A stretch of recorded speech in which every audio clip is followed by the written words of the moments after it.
Hello, and welcome back to TheSadFan, where we talk about the good, the bad, and everything that made you sad from the previous week.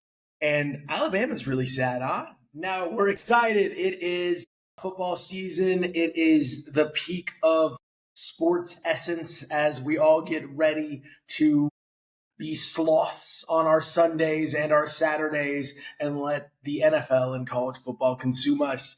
This, of course, is our NFL season preview as the NFL season kicks off this week. We are not going to skip right over the college football games, though.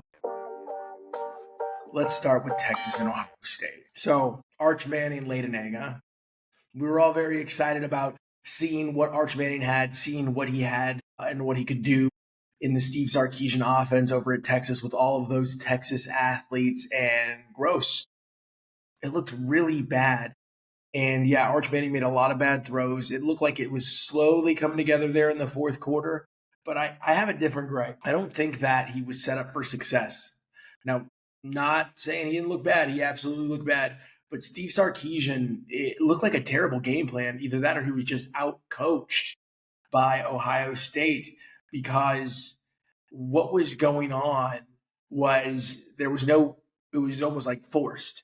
Arch Manning looked forced the entire game. And as they played, I'm sitting here like, is he going to do anything to get Arch Manning comfortable, to let him slow down a little bit? Because oftentimes what you see in those overthrows is a quarterback that's anxious, that's pushing it. He's forcing the action.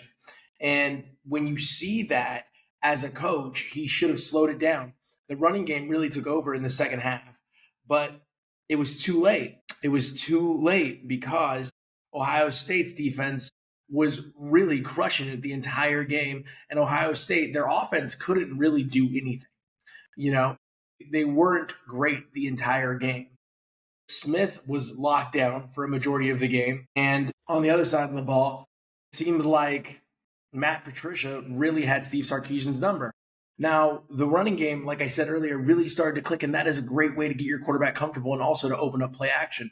You didn't see a ton of Sarkisian offense, which is a lot of motions, a lot of RPOs, especially what you saw with Quinn Ewers. You saw a lot of, play action in the past from Steve Sarkisian. You didn't see any of that. Really, it seemed like they were really letting Arch Manning down in that big game. And this was his coming out party. This is the player that we all wanted to see. Smith is phenomenal, but we saw that last year. We've been waiting 2 years to see what Arch Manning was capable of. Heavily hyped up, and he did not live up to the hype. And he didn't get help from his coaching staff. And on top of all that, that game was really bad. We could call it a defensive struggle, but it was sloppy on both sides of the ball. It was incredibly slow. It was not what we wanted to open up our college football season. You had the analysts were trying to force it, saying, oh, what a game this has been. Oh, what a great game. And you have normal people like myself watching the game going, no, this is not a great game. I don't know that this is a defensive struggle, or if both offenses just can't do anything. If Ryan Day is physically incapable against coaching against that Texas defense, and if Steve Sarkisian was maybe relying too heavily on Arch Manning's ability to make plays, because again, he didn't set him up for success. They did not slow play that game. They did not coach that game the way they should have. It was a failure from kickoff for the opening day of college football, for the opening game of college football. But it was also a failure for Alabama. Alabama went into Doak Walker Memorial Stadium with high hopes. Lots of people picking them to be the end of the year college football champion. They're ranked 8th. They're in the top 10. Florida State, everybody's picking them to have another down year. And what did Florida State do? They whooped Alabama. Alabama looked terrible, 31-17. Alabama was never even in the game. That's what's crazy about this Alabama team. They never had a chance. They didn't show up to the big game. And it showed on the field. Florida State showed up. They were hyped. They took all the disrespect and they turned that into an insane performance where they knocked off what was the number 8 ranked team in the land and what was a team that many people were picking to win the national championship. Nope. Those dreams are over because Florida State exposed Alabama for what they are. Kalen DeBoer is not long for this world as far as the SEC is concerned, as far as Alabama is concerned, because what we saw last year and what we just saw on the opening day, this clean slate that all these teams are given, showed us exactly who he is. He can't do anything with this talent. He can't do anything coaching against teams that are preparing for him. It's not good for Alabama, and it's not good for Kalen DeBoer. When you're coaching in a state like Alabama for a team like the Crimson Tide, they have expectations, and those expectations are to win every single time. Now, if you can go 2 years in a row without doing that, guess what? You're out at Alabama. It was a sad day to be an Alabama fan. It was a great day for everybody that roots against Alabama's success. So sorry, Kalen. Sorry, Alabama. You were done for the year. LSU, though. LSU Clemson. LSU in the Brian Kelly era has been bad. And they paid Brian Kelly a ton of money to come out of Notre Dame and lead LSU to prominence, not just once, but year after year after year. And he hasn't done that a single year. Brian Kelly has not given LSU what they hired him to give them. Now, because of that, he really, really, really needed this game. Brian Kelly really needed this game, but so did Dabo. Dabo really needed this game. He's got a quarterback that is considered to be a front runner for Heisman in Cade Klubnik. But if you followed us for a while here on TheSadFan, you know I've never really been high on Cade Klubnik. I don't think you're going to be able to convince me that Cade Klubnik is a world beater, that he's a game changer, that he's going to be somebody that comes out and changes the trajectory of an NFL franchise. So I wasn't super shocked. And we're going to hear all this mumbo jumbo, this and that. We're faithful team, and we know that God has a plan. Shut up, dude. You're just not good enough. And you haven't been good enough your entire run at Clemson. And Dabo, you haven't been good since the transfer window happened. You haven't been good for quite some time. Now, you can sit back and sit on your throne at Clemson and say, well, Clemson was nothing before me. But at a certain point in time, that goodwill, that clout you've built up runs out. And is this the year that it runs out on Dabo Swinney? Because this is, again, a team that was rated very high, that has expectations, and it is, again, a team that lets you down. Now, losing to LSU is nothing to sneeze at, and it's nothing to be ashamed of. But what will this team be able to do? Are they going to take another bad loss? Because the offense didn't look good. Just like the Ohio State-Texas game, the offense did not look good. LSU's offense just looked okay. And LSU, in Newsmeyer, has a Heisman candidate. What was happening there? What is going on with these offensive masterminds in Brian Kelly and Steve Sarkisian and these Heisman-rated quarterbacks, these folks that are predicted to be in the Heisman running, not being able to generate any offense? And we could sit back and say, well, the first couple of weeks belonged to the defense.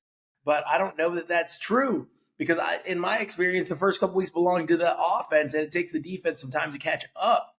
This was dominated by defenses, except for what was the best for last in ranked matchups this week, Miami, Notre Dame. And Miami has put the college football world on notice. They came out and they made a statement. Granted, they only won by 3 points, but that was a very exciting game. Miami clearly has playmakers on their squad, and I am excited to see what these playmakers are capable of moving forward, because Miami, after this game, has a relatively soft schedule moving forward. So since they won this game, they stand a pretty good chance to run the table, and we'll see if they're capable of doing that. Last night's game was a ton of fun, and I'm really happy they saved that for the last ranked matchup of the weekend, because if they hadn't, our ranked matchups would have been a major letdown in the opening weekend of college football. They didn't give us what we wanted to see. We didn't get any fireworks games until Notre Dame, Miami. And we wanted to see, is Miami capable of doing this under Cristobal? Cristobal had Cam Ward, the number 1 draft pick on his team, and wasn't able to make a 12-team playoff. So what are we going to do? We're going to buy into Cristobal?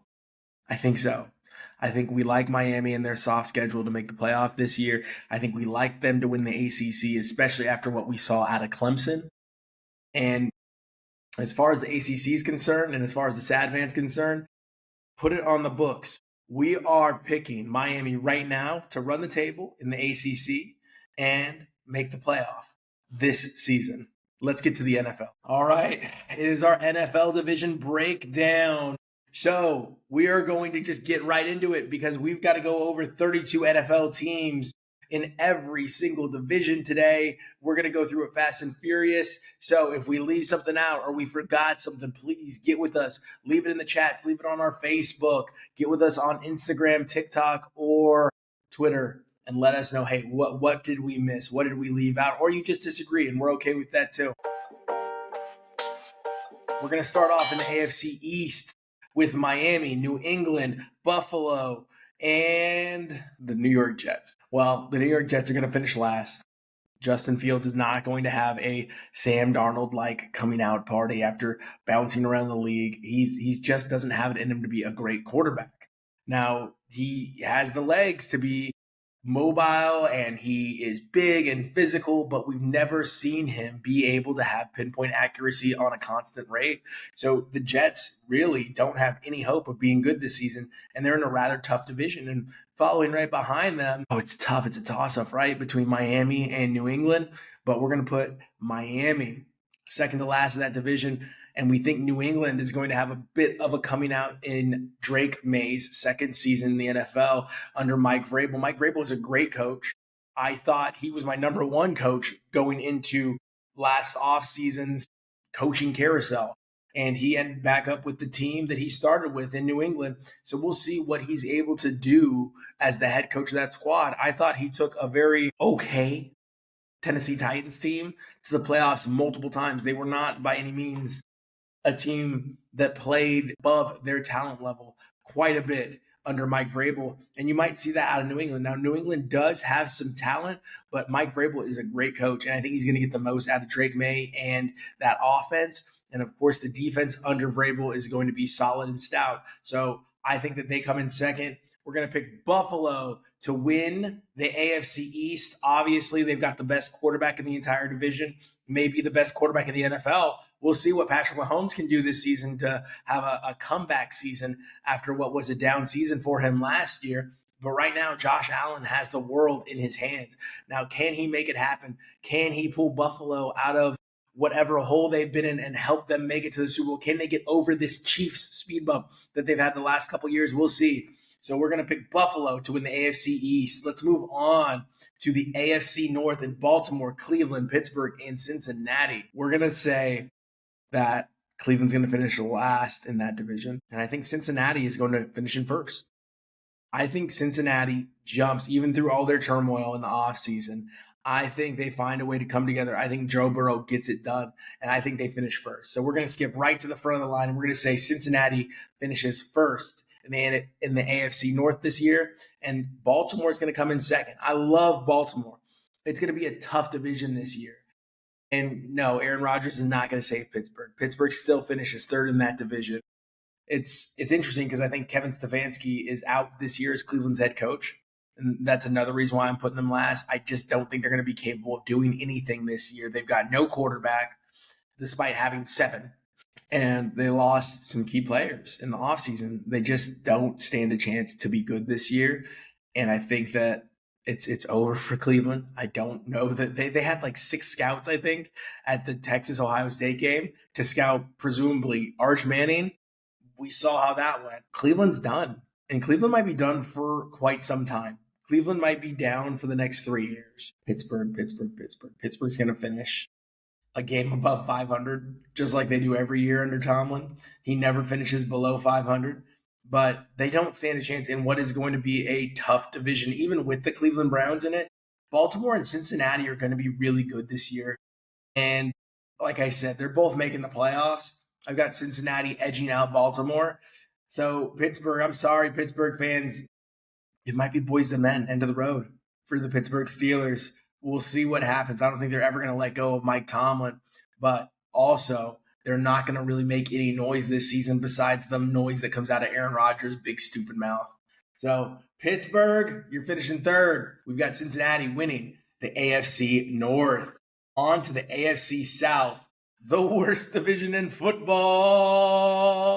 We've got Tennessee, Houston, Indianapolis, and Jacksonville.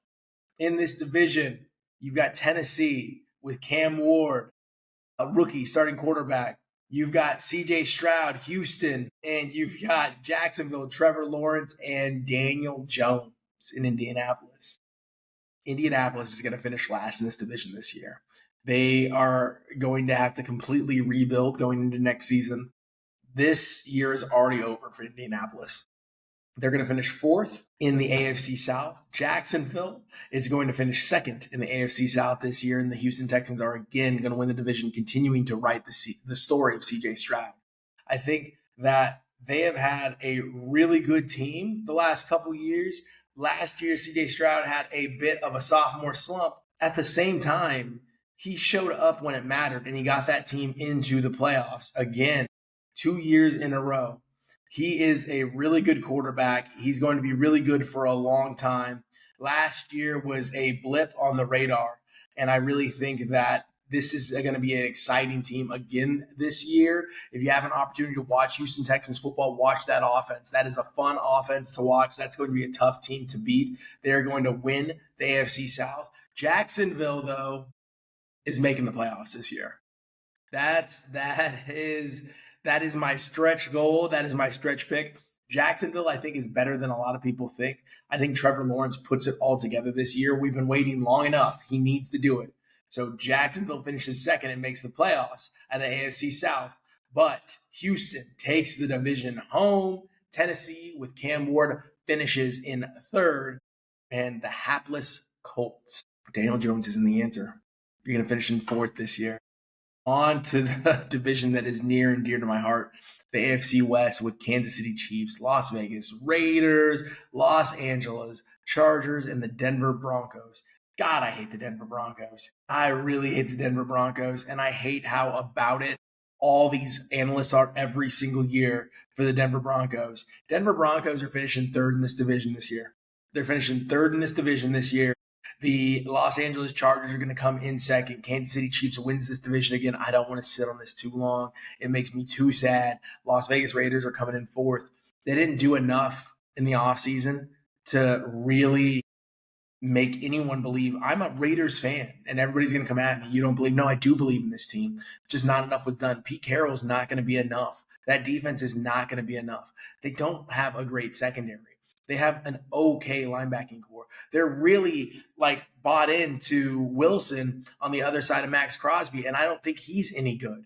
He's not been good since they picked him in the top 10. Max Crosby is their entire defense, and that's just not going to be enough in a very tough division, a division with the defending AFC champion Chiefs. It's just not going to be enough to turn this team around and take them out of the basement in the AFC West. So the Las Vegas Raiders are going to finish in fourth, as much as it pains me to say. This is going to be, I think, the best division in football. I do think that. I think it's going to be the toughest division in football, and I think that's another reason why the Raiders are going to finish in fourth in this division. It's just too strong. Los Angeles Chargers are going to put it together. They're going to put Sean Payton and his Denver Broncos in their place. They're going to drop the Denver Broncos are going to drop to third. Chargers are going to finish in second, and the Chiefs, again, much to all of our dismay, are going to win the AFC West. All right, let's start our NFC coverage in the NFC East. We are not going to save this for last. Michael Parsons, of course, was traded to the Green Bay Packers over this last week. That made a lot of Cowboys fans sad, and a lot of them were throwing their jerseys on the ground and upset. And you know why they were doing that? Because they're going to finish third in their division. New York Giants are over. It's over for the New York Giants. They're already in fourth. They don't look good. The team, you can get excited all you want. They're still the New York Giants. They're going to be bad this year. They're going to be really bad this year. I'd be shocked if they win 5 games this year in New York. But combined? No, that's me.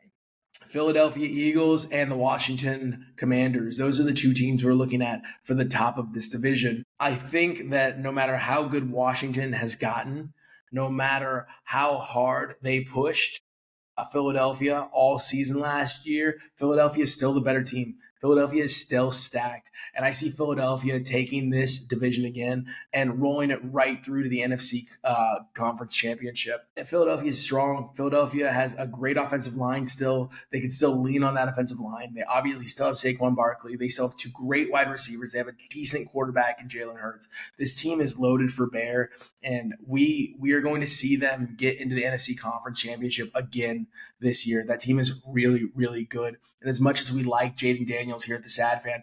That team is finishing in second. Now, you are going to see 2 playoff teams out of this division. You are going to see Washington and Philadelphia make the playoffs again. Dallas misses the playoffs again.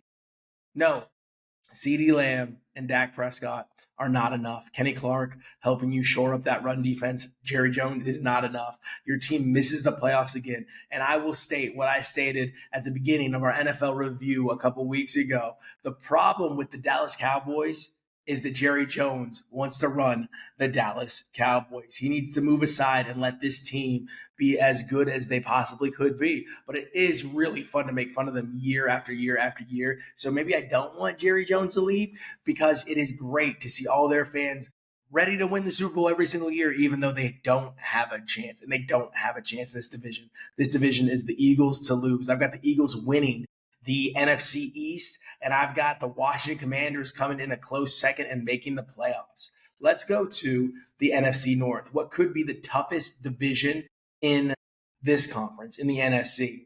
You've got the Chicago Bears, Green Bay Packers, Minnesota Vikings, and Detroit Lions. Minnesota Vikings, I think, finished third this year. I don't think they have enough. I don't think J.J. McCarthy is the quarterback that's going to take them to the top of this division. I think Green Bay Packers, they just added a massive, massive add in Micah Parsons. Like, their team is ready to go. Green Bay is ready to go. Green Bay is going to win this division this year. That is crazy, because this division has the Detroit Lions. I think Green Bay gets over the Detroit hump this year. I think Green Bay wins the NFC North. I think Detroit Lions finish in second. As much as I love the Detroit Lions, I would love to see that fan base get something to cheer about. I just think Green Bay adding Micah Parsons is going to be too much to handle this year for the Detroit Lions and for the NFC North. I don't believe in Caleb Williams at all. I do think they finish in fourth. Ben Johnson, I love Ben Johnson. I want him on the Raiders. I just don't see this team, even though they have a lot of weapons. It's the conference is too tough. Like, Caleb Williams is going to be probably, top 15, top 20 quarterback the rest of his career. He's not going to be a backup, but that's going to be where he sits. He's not going to be somebody that I think ever gets to fit into that top 10, top 5 range throughout his career. It's just too tough. He's against really, really good competition. Chicago's a tough place to be a great quarterback. Name all the great quarterbacks Chicago have had. Jay Cutler, who wasn't great. I mean, that's pushing it, right? So Chicago's just a tough place to be a great quarterback. Chicago's a tough place to win. Their Super Bowl was in 1985. Like, that's a lot. That's a long time ago. It's a lot to put on this quarterback, Caleb Williams and Ben Johnson. I just don't think Chicago has enough to get it done, to get out of the basement of this division. So you've got Chicago in fourth, Minnesota in third. You've got Green Bay winning it, and Detroit in a close second in the NFC North. On to the NFC South, the Tampa Bay Buccaneers, New Orleans Saints, Carolina Panthers, and Atlanta Falcons. Does Michael Penix take a step? Does Bryce Young take a step? New Orleans Saints take 10 steps backwards. They are in fourth place in the NFC South this year. The Saints are going to be terrible. The Saints might have the number 1 overall draft pick this year. The Saints are going to be really, really, really, really, really bad. And it sucks because I really believe in Kellen Moore. And I want to see Kellen Moore be great. I think he can be a great head coach. He's been a really fun offensive coordinator. But they're going to finish in last. The tough one is, who's going to finish in second and third? Will it be Carolina? Will it be Atlanta? Well, I think in Michael Penix's first full year as a starting quarterback, they finish in third. Carolina gets the step up from Bryce Young. Bryce Young takes his step forward. Carolina finishes in second, and Tampa Bay again wins the NFC South behind Baker Mayfield. I'm very excited for that. I really like Baker Mayfield. I think this team is fun to watch. I think they are wily. I think that they can upset a lot of major contenders in the NFC. I got Tampa Bay winning the NFC South. And finally, the NFC West. Sorry, I hear San Francisco making a comeback. I hear Shanahan making a comeback. I hear McCaffrey making a comeback. They traded for Brian Robinson this year. I just think San Francisco is going to be tough. I've got San Francisco winning the NFC West, and Shanahan has always had Sean McVay's number. So I've got the Rams coming in second, Arizona coming in third, and Seattle coming in fourth. That is all I have for you for the NFC West. That is it for for the Sad Fan. That is what we have for you on our NFL preview. We look forward to watching every week with you of this NFL season. This is our move to Mondays. The Sad Fan will be released every Monday moving forward throughout the NFL season. Thanks so much for joining us each and every week, and we will see you next time. Back to the block, I'm scamming. Back in the shop, I'm scamming. Get it off a dummy, I'm scamming. Always getting money, I'm scamming.